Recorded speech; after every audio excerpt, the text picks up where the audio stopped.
COVID-19 is not like other threats we have seen in the past decades.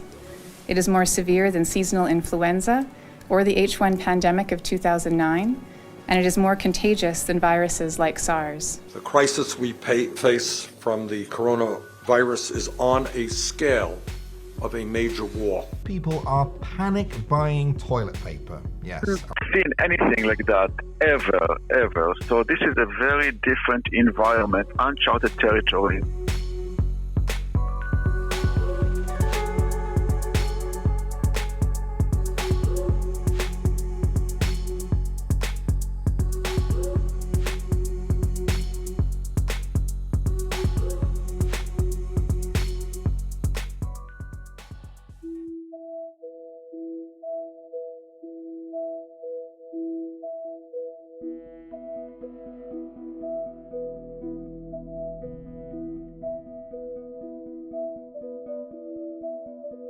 We're deeply concerned both by the alarming levels of spread and severity and by the alarming levels of inaction.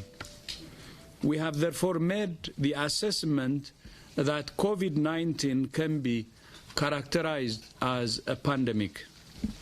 It's important to remember that there's not a trigger point that's going to necessarily change dramatically what we do. In Italy, they measure the fever, was okay. They give you a meter to check your temperature?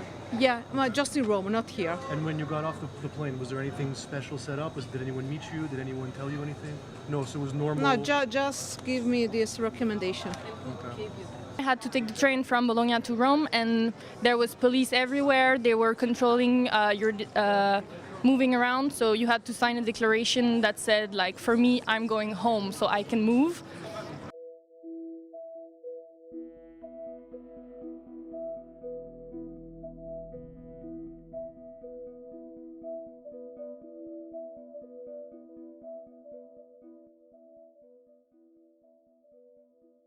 Mr. Speaker, the World Health Organization has declared coronavirus to be a pandemic. And while the government says that the risk to Canadians is low, countries around the world are taking decisive action. Italy is one of the hardest hit countries, and they have initiated many measures to lock parts of that country down. But when the final flight out of Italy landed here, passengers were not screened. No temperatures were taken, and no one was quarantined. They were given a pamphlet and sent on their way. Canadian leader Justin Trudeau will be in isolation after his wife Sophie tested positive for the coronavirus on Thursday. And so here we are in a building that we don't know when the Leafs are going to play next. We don't know when the Raptors are going to play next. And all we have right now are questions. And I don't think the leagues know the answers. I'm not sure the scientists know the answers. How am I coping? I take things day by day. I watch the news. I wash my hands.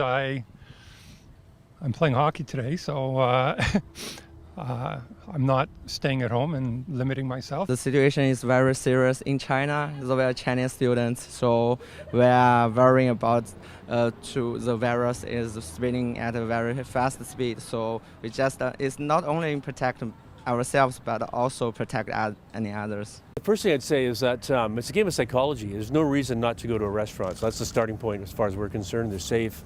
The sanitary food, where the food comes from. So we shouldn't just all of a sudden give up on that. That's too important.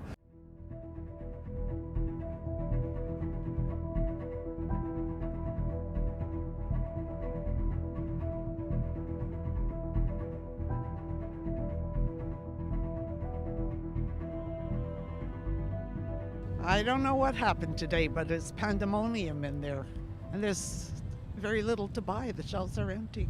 Past 3 days I was just trying to get normal groceries, etc. But every time I went to Costco, Maxi, Walmart, a lot of shelves are empty. So every single day I got to go out just to get normal groceries, so.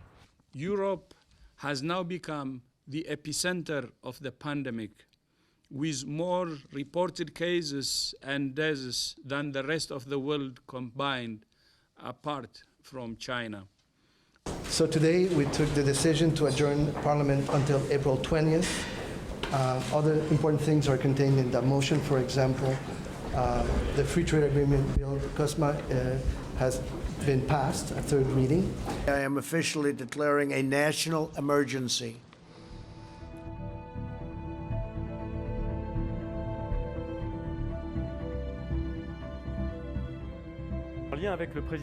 France and Spain are following Italy's lead, putting a halt to normal life as the spread of the coronavirus accelerates in Europe.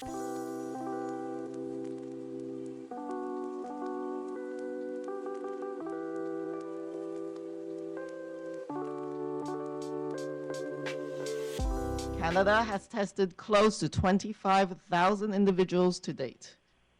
With cases rapidly increasing in Canada, particularly in British Columbia, Ontario, and Alberta, our window to flatten the curve of the epidemic is narrow. We all need to act now.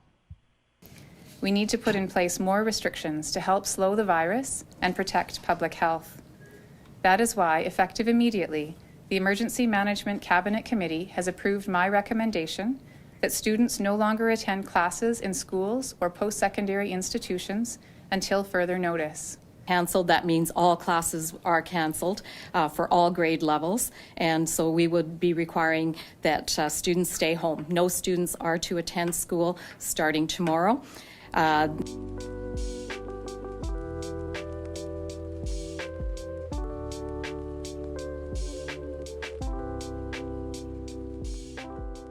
We will be denying entry to Canada to people who are not Canadian citizens or permanent residents. Anyone who has symptoms will not be able to come to Canada. Only 4 Canadian airports will be accepting international flights: Toronto Pearson, Montreal Trudeau, Vancouver International Airport, and Calgary International Airport. Let me be clear. If you're abroad, it's time for you to come home. As you can see, and as has been reported, I'm currently self-isolating. Even though my symptoms are mild, I believe it is important to follow the advice I have been providing to others over the last several weeks. You cannot fight a fire blindfolded, and we cannot stop this pandemic if we don't know who is infected. We have a simple message for all countries: test, test, test.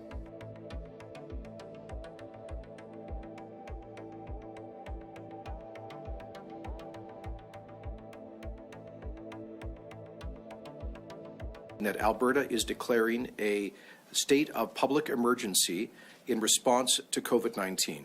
And I know that the pace of what is happening is breathtaking. I know that this feels like it's coming on so fast, but there's nowhere in the world I'd rather be than here, where we have a government that knows what it's doing, that knows how to act when they need to act.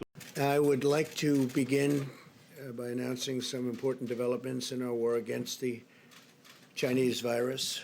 Of incidents of bias against Chinese Americans in this country. Your own aide, Secretary Azar, says he does not use this term. He says ethnicity does not cause the virus. Why do you keep using this? A lot of people say it's racist. It's not racist at all, no, not at all. It comes from China.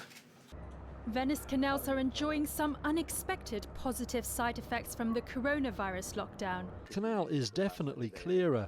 You just have to look at the canal when water is very calm. There are no boats, there is no traffic. Definitely it is cleaner. You need to monitor your health. You must be responsible. You cannot say, oh, I'm going to go to work. That's putting other people's health in danger, or even lives, especially if you're older, like me.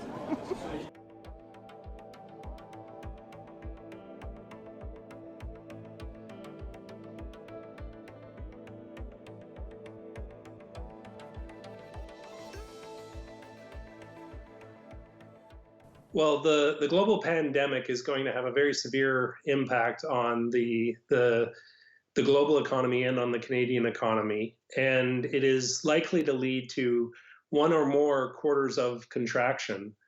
So we are learning as we go. Now, it's too early to look at the indicators like GDP or employment because things change so rapidly.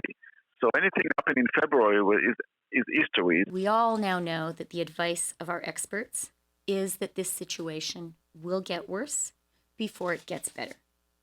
What is also true is that as a country, we are rising to the challenge. Individually, collectively, we can do this. Let's take care of ourselves and each other. Everyone who can stay home should stay home. The decisions that each one of us takes today will save lives.